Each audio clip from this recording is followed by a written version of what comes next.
Имала майка едно момичедо, говедо, с очи различни, с лице космато и програмище за НАТО. Имало нявка, ламя жестока, спирала нета и тока. Литнал юнака с сили старо към пещерата на звяра.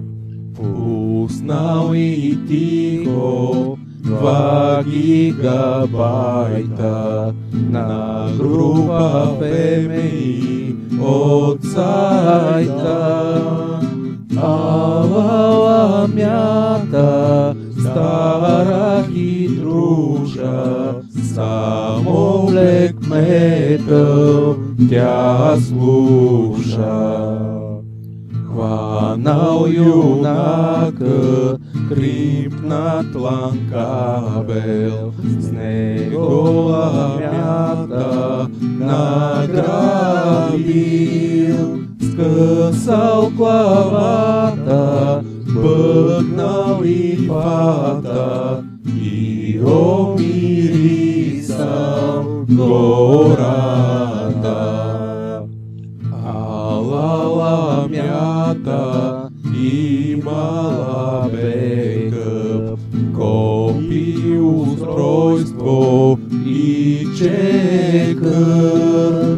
Мигом израсли нови 2 глави, кат квантум хардиск кораби.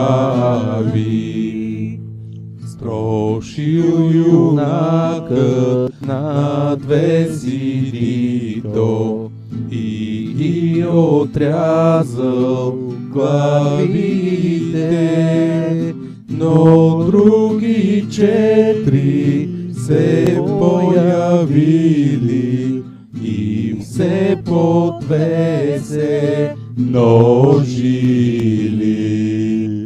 8, 16, 32, 54, 128, 256, 512, 1024, 2048, 4096, 8192, 16384, 32768, 65536.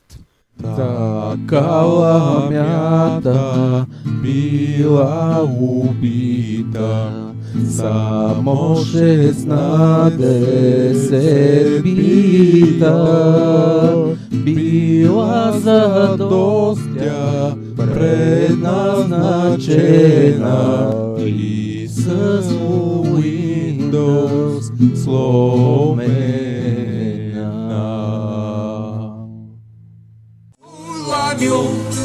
Ой, ламю, ти къде се скри?